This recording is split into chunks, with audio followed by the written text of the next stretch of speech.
The story of Lot is found in Genesis 11 to 14 and chapter 19. Abraham personally took Lot, whose father was late, as he was leaving his father's house, following God's instruction. Lot must have been very dear to Abraham, his uncle.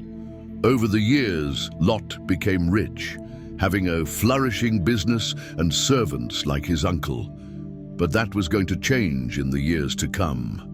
A mismanaged crisis and a consequent wrong choice would wreck him, and his name would not be found in God's purpose. According to the Bible, Lot was born to Haran, who died in Ur of the Chaldees. Terah, Lot's grandfather, took Abraham, later called Abraham, Lot and Sarai, later called Sarah, to go into Canaan. They settled at a site called Haran, where Terah died. As part of the covenant of the pieces, God told Abraham to leave his country and his kindred. Abram's nephew Lot joined and followed him on his journey, and they went into the land of Canaan, settling in the hills of Bethel. The name Lot means veil or covering. Within every veil is always something precious, hidden from public view and unauthorized access. That was Lot. He had great potential. Within a few years of following Abraham, he became established, and as long as he remained veiled under Abraham's discipleship, he would be safe and prosperous. His safety and prosperity were tied to his relationship with Abraham. But even that would change. The love and destiny of this great man were about to be altered, and it all started with their herdsmen. When Abram and Lot returned to the hills of Bethel with their many livestock, their respective herdsmen began to bicker. There was competition. Lot's wife, being so possessive, must have played a significant role in the decision that followed. Their animals had multiplied, and the competition began secretly.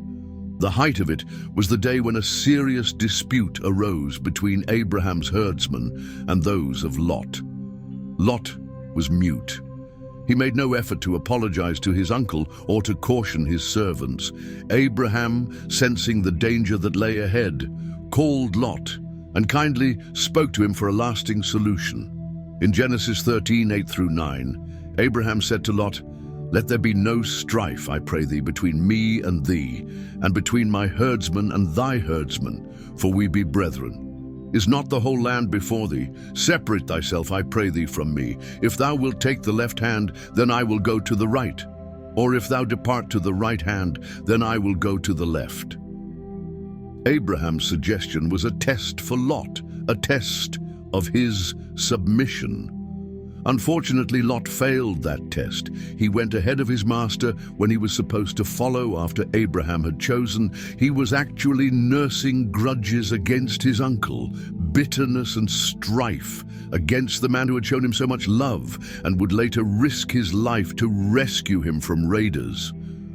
The veil was about to be broken, and Lot was going to leave the veiled position that had shielded and prospered him.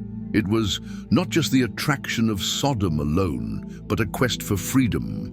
He was tired of staying under the supervision and authority of his father figure and master Abraham. Lot did not check his desire. He was selfish and didn't consider his uncle, or ultimately God. He chose for himself.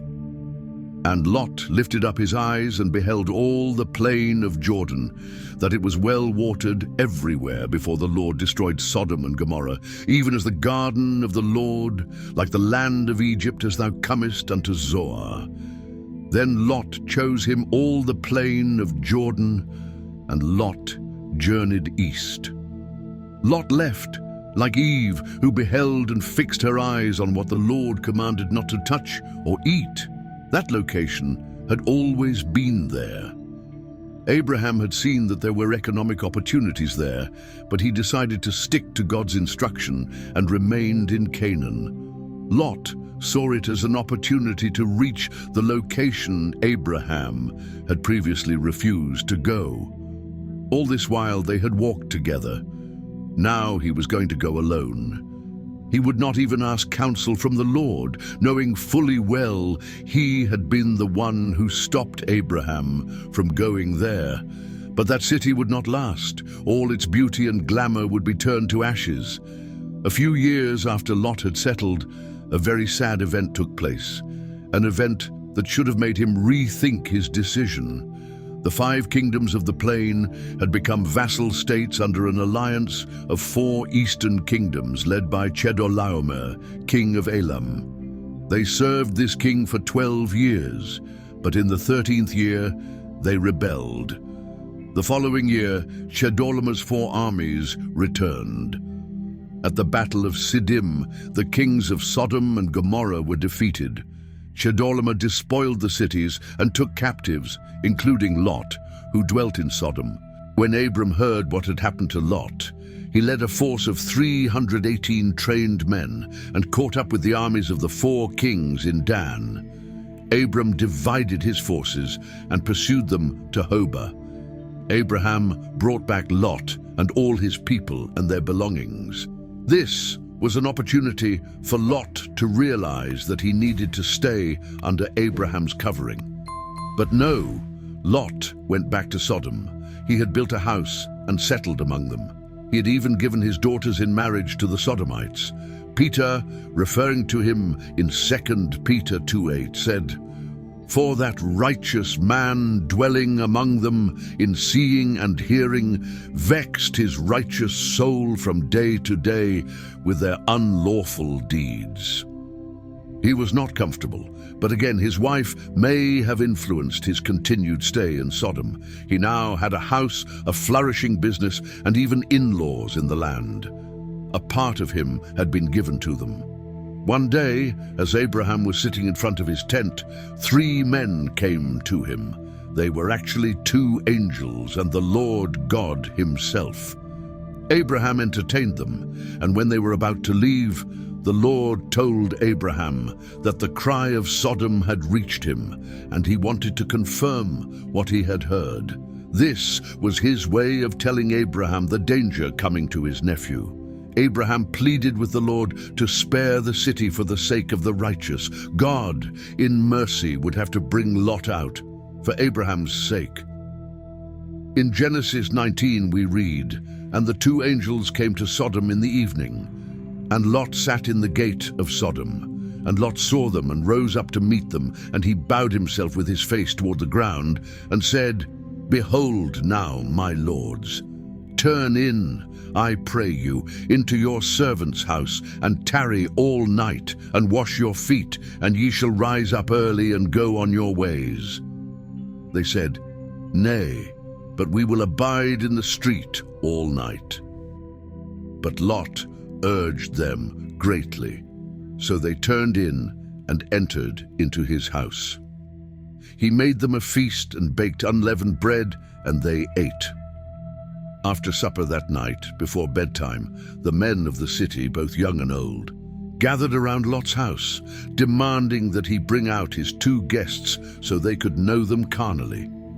Lot went out, closed the door behind him, and begged them not to commit such a wicked deed. He even offered them his virgin daughters instead. The men of Sodom accused Lot of acting as a judge and threatened to do worse to him than to the men. The angels drew Lot back into the house and struck the mob with blindness. The angels told Lot that God had sent them to destroy the place. They said, "Whomsoever thou hast in the city, bring them out of this place." Lot went to the homes of his sons-in-law and warned them to leave the city. But they did not listen, thinking he was joking. Lot lingered in the morning, so the angels forced him and his family out of the city, telling them to flee to the hills. But fearful that the hills would not offer safety, Lot asked if he could flee to a nearby village. The angel agreed, and the village was thenceforth called Zoar. When God rained fire and brimstone upon Sodom and Gomorrah, Lot's wife looked back at the burning cities and was turned into a pillar of salt.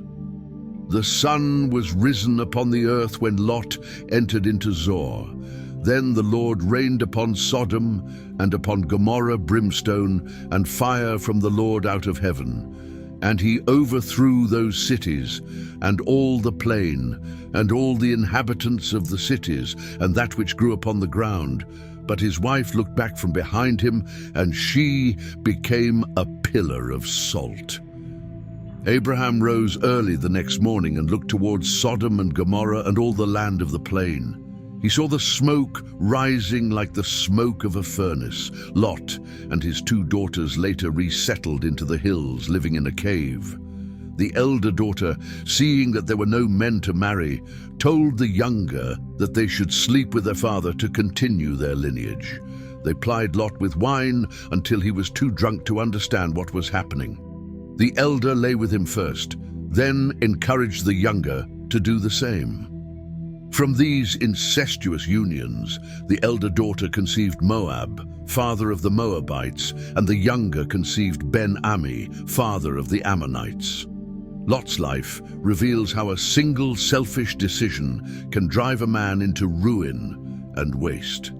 If you have been blessed, don't forget to like, share, and subscribe for more insightful videos.